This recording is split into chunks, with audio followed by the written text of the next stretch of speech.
Well, hello, welcome again to our reading of selections from Euripides, and I'm just reading through the Alkestis, and we got up to line 103.7, and this is Admetos is responding to the speech of Herakles. It's quite a moving speech, this one as well, which Herakles has brought in this woman, who of course the audience knows is in fact Alkestis, brought back from the dead, and Admetos, and she's veiled, so Admetos doesn't recognise her, and he also makes up a story that he won her in a athletics contest, and Admetos says, "Utoi se artisdon udi en aiskroisitithes, ekrup se me skunaikos athleo tukas." So we get ute and ude, so neither dishonouring you, this is a participle here,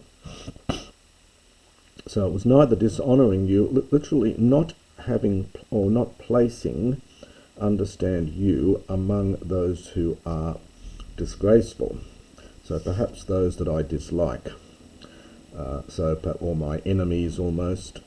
So it wasn't that I was dishonouring you, nor regarding you as an enemy or as someone I dislike among the Aiskroi. Ekrupsa, that I hid the tukas, the fortune, this is the misfortune, of my poor wife, of my wretched wife.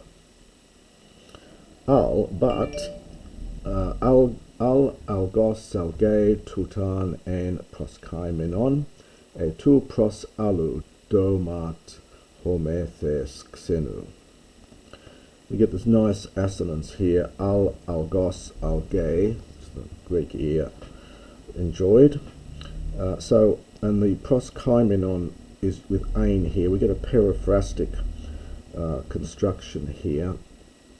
So the pros hasn't here, I think, in the sense of addition to, and it's taking a dative with the algae.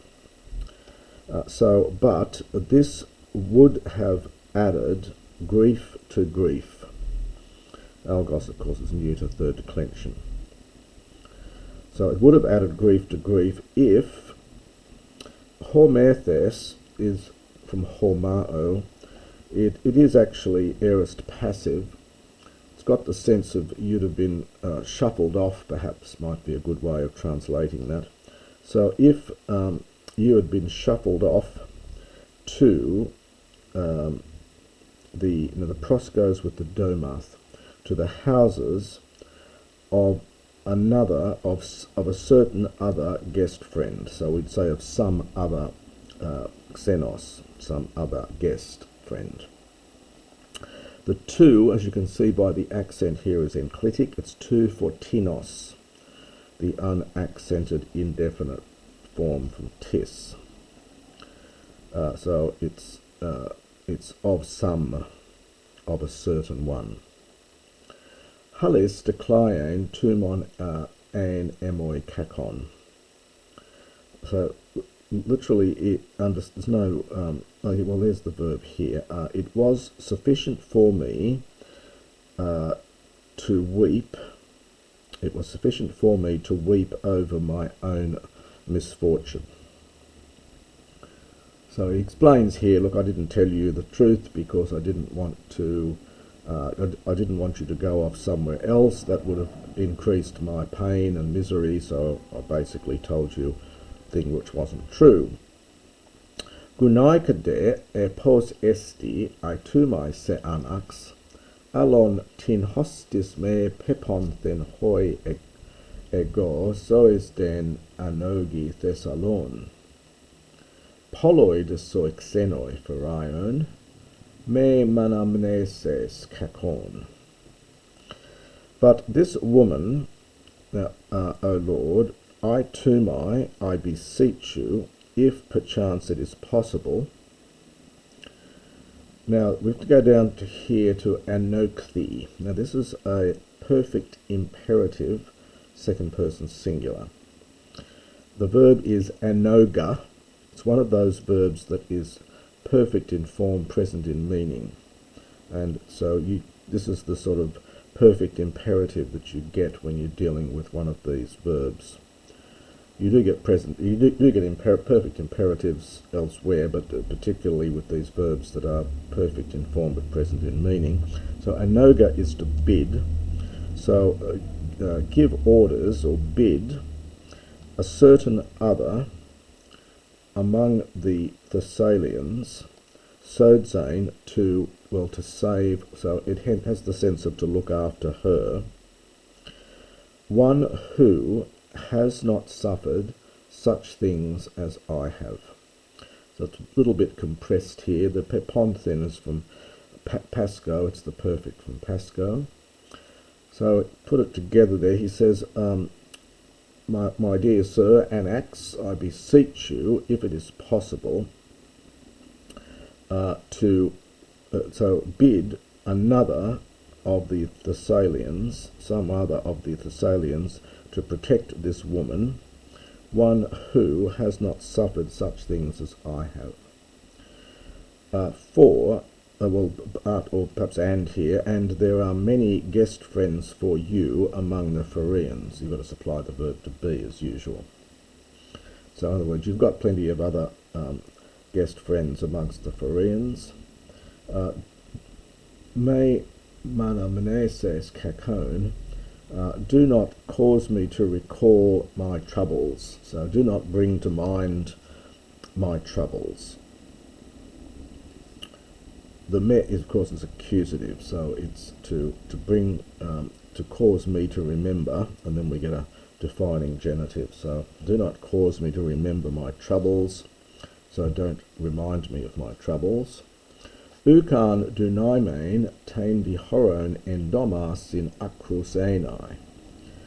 Me nosun timoi noson prostes halisgar sumphara barunamai. I would not be able, so looking at Taindi, this woman, in the house, plural for singular, I would not be able to be adacrus without tears. So when I look at this woman in the house, I would be unable, to restrain my tears. Me nosunti moi noson prosthes. This is from prostithemi, to add. And the noson obviously means disease, but it's often best translated as affliction to get it into English rather than disease. So we get a subjunctive here with may.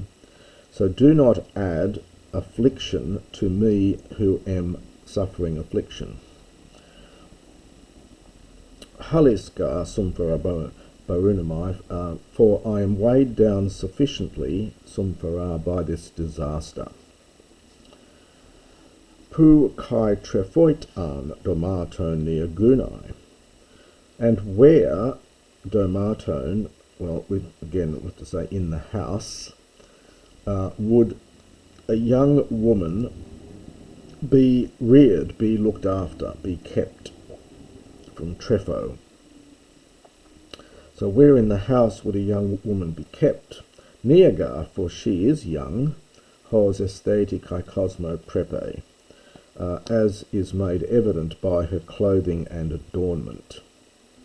And remember, she's wearing a veil, so he's commenting on the fact that she's wearing young woman's clothing and cosmo and adornment. Potera katandron det enoikeses degen, kai pos akryphnes en neois strophomene estai, ton hebonth Herakles uraidion ergen, ego desu promethean echo. Etes thunesas thalamon es besas trefo. Now I went that far because we have Potera here asking a question and is asking or giving alternatives, so we normally have Potera and A, and there's the A down here. Enoikese, So this is just from Enoikio. So will she dwell? Now the kata I think goes with stegain. Will she then dwell in the house of the men, perhaps the apartments of the men? Stego is a roof. Stegos, stege is a roof, but generally used in a more general sense of a roof or of a house or room. So perhaps apartments here. So shall she then dwell in the apartments of the men? And how strophomene, this is from strophao, means moving about, wandering about, moving freely. And how, moving freely among young men, will she be akryphnes, literally pure or unmixed, probably translated as untouched.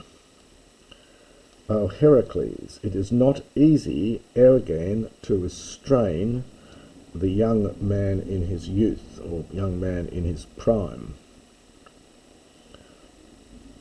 Ego dessou Promethean. So I have forethought for you. So I'm thinking of you. I'm thinking about you. Now we have the potera, and now we get the other alternative, or eis besas, from eis bino, having placed her in the thalamon, the bedroom of my dead wife, shall I look after her? Kaipos es ephro taindien canes leke, diplen phobumai mempsin, ekteton de moton. And how, now this is a funny verb here, it's ep eis frio. It means to introduce besides, so just to introduce here I think, or bring in. The dictionaries tell us it's an Attic word equal to eis again, to bring someone in, lead someone in, but it's a specifically Attic word. So how will I bring in this woman to the bed of that one, that is of Alkestis? So how will I introduce this woman to the bed of Alkestis? I fear a double mempsis. I fear a double blame. That's another word for this. So this is from memphomai. I blame someone. So I fear a double rebuke, perhaps. So one from the dermatone. This is from dermotes, first declension masculine, from the citizens. So I fear a double rebuke, one from the citizens, and then explains that, lest metis me elenxe tainemein eu egetin prodont en ales demneois pitnein nias kai tes danuses axia demois sebain. So lest one of them, lest one of the citizens, lest someone reprove, or perhaps accuse me, or reprove me, prodont, having betrayed my benefactress, from euergetis. You get euergetes for the masculine, first declension, and euergetis for the feminine. Means one who does a good work, hence a benefactress. So lest someone might accuse me or reprove me, having betrayed my benefactress, of pitnain for pipto, literally having fallen into the bed of another young woman. So lest they might accuse me of having betrayed my benefactress, we might say by jumping into bed with another young woman. Now we get kaites thanuses. Commentators say various things about this. I think it's just, he said before that it's a diplane, a double mempsin. So one of the complaints would be from the citizens, and then very briefly the other complaint would be from the woman who died. So I think this is It's very short, but I think this is referring to being reproved in some sense by his dead wife. Axia de moi sebane, for she is worthy for me to show respect for. Polen prenoion de mekain, so it is necessary for me to have much forethought. Sude agunai, hetis pot esu, tautecus alkestidi morphes metristi, kai pros aixai demas. Now he addresses the woman who's on the stage there, but you, O woman, whoever you are, hostis pot esu, you who are having, it's an imperative here. So know, and then it's verb of know plus participles. So know you having, so know that you have, now the tout is ta alta with metra. No, it's literally having the same measurement of form with Alkestis. So in other words, know that you resemble in form Alkestis. So know that you are very much in your form like to Alkestis. Kai pros aixai demas. This is from pros isco. So if you're looking this one up, this is from an epsilon, and then it's a skirt which changes into this. This is the second person singular middle aorist.